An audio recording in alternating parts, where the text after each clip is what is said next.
Here are some stunning pictures of the northern lights. Wow.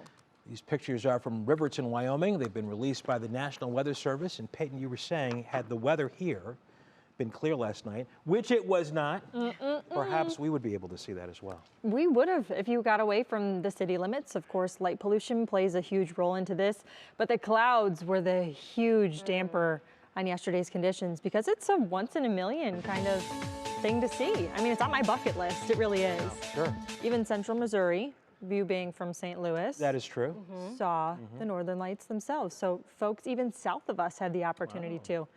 Tonight, we have lost some clouds, but the clouds aren't going to be, I guess, doing any favor for us tonight because we get colder. So as we lose them, we lose some heat. Spring isn't doing its springing thing. But I want to find the forecast with you guys. We are going to do a little coffee tomorrow morning together and find the forecast as we circle a few things together. So if you were looking and you say, wow, Peyton, you have sunshine in there, but you also have scattered showers in there, I would say yes, yes, and yes, because we have a little of everything as we go through tomorrow's forecast. Our high tomorrow is still going to be unseasonably cool by about 15 degrees. Our high is only going to top right around 50. We will have sunshine in the morning thanks to the clearer skies overnight. And then we build in the clouds and we're still going to be plenty cool as those showers still arrive and lead to us being a little rain cooled too as we go through the afternoon and evening. Frost and freeze likely overnight. So if you have any precious plants that are outdoors, go ahead and protect them. I'm sure all of you with a green thumb pay attention to this forecast the most. Others of you just need to know that you are going to need a few extra layers come tomorrow morning. And if you head out maybe in the next couple of hours too, you'll still need that jacket. In fact, the winter accessories going to be key here because our temperatures in some locations not too far off from freezing at this exact moment. Worcester and Dover, 34 degrees right now for you. Our temperatures are going to continue to dive. We actually hit our coolest point of the entire day right before the sun actually starts to rise. So we've got several hours until we actually hit that point. Another key ingredient for seeing frost formation or any freeze kind of situation play on out is our winds. Those need to be calm to light. Then you need the clearer skies overhead and those temperatures right within a few degrees of freezing. We will have all of those in play tonight. And we've lost those spotty shower chances, but they will be back come tomorrow. As you can see, the Buckeye State becoming drier and drier by the hour in this loop of the past several.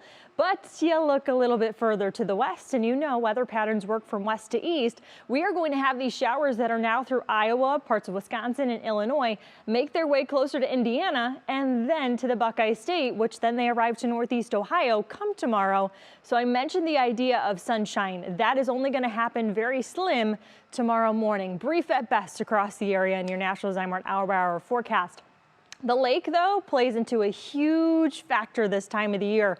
Our lake temperature is actually in the mid-40s, so some of our lakeshore counties, you'll be just a touch warmer come tomorrow morning than those further inland. Clouds start to increase as we go through the middle of the day, even though temperatures approaching about 50 degrees. Once again, our average high should be in the low to mid-60s this time of the year, so we're far from that. And then our lakeshore counties, you become a little cooler than folks further inland. The rain arrives, and this will be around for the evening commute. This will not be a soaking rainfall for us, so don't expect a whole lot when it comes to totaling of rainfall. Maybe if you have a rain gauge in your backyard, maybe just a few tenths of an inch in a few locations. A few sprinkles remain as we go about very early Wednesday morning, but we keep cloud cover overnight tomorrow night into Wednesday, which makes our conditions not as cold to start off the day, but still plenty chilly. In your Union Home Mortgage extended forecast, you'll notice that we don't have a huge warm up until we approach the weekend, and that's near normal. But unfortunately, those near normal conditions come with more rain chances, and that's our next big system. In your exclusive 10-day outlook for that first week of May, we still trend in the 50s. So unfortunately, the indoor plans keep on rolling unless you have a few extra layers handy to get outside and maybe do a little walk-in. Russ? I think in Peyton's puzzle, I saw the word yucky. Was that there too? It could be. Maybe next time. I would say gross for this entire 10-day, but okay. It's okay. There have been better. There will be better. All right, definitely. All right, Peyton, thanks a lot.